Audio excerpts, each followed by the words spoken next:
যেহেতু গুৱাহাটী যাম বুলি ওলাইছোঁ, ভাবিছোঁ গাড়ীখন অহা যোৱা কৰাটো বহুত খৰচ পেলাই, তাকে ভাবি এনেই খালী কৰি নাযাওঁ। আপোনালোকৰ কাৰণে চিলোৱা কাপোৰ লৈ যাম। ইয়াত যিমানবোৰ জম্বুত দেখিছোঁ, যিকোনো কাপোৰ চিলোৱা চব চিলোৱা কাপোৰে লৈ গৈছোঁ। যেতিয়া আমি গৈ থাকোঁ বা কোনোবা তাৰপৰা অহা যোৱা কৰি থাকে, অনা নিয়া হৈ থাকে, তেতিয়া আমি সদায় অলপ হ'লেও কাপোৰ নি আপোনালোকৰ কাৰণে তাতে গুৱাহাটীত জমাই থৈ দিছোঁ। আৰু গোটেইখিনি ৰেডি টু ৱেৰ ইয়াতে, গোটেইখিনি টোপোলা ৰেডি টু ৱেৰ ইয়াতে।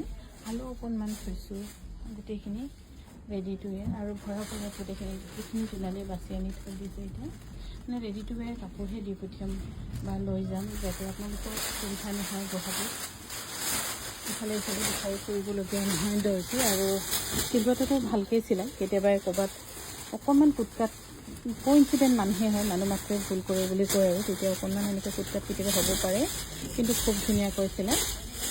আৰু এইযোৰ হোৱাইট টচটো বহুত ধুনীয়া, এইযোৰো ৰেডি কৰিছোঁ। গোটেইখিনি ৰেডি কৰা কাপোৰে লৈ যাম।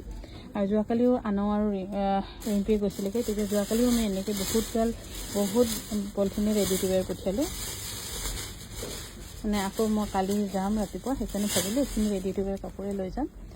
আৰু এইফালে যে খুব ধুনীয়া চেল বৰ্ডাৰ, এইফালেও একদম চাফ এনেকৈ মৰম লগাইছোঁ, পখিলা দহি কৰি থৈ দিছোঁ।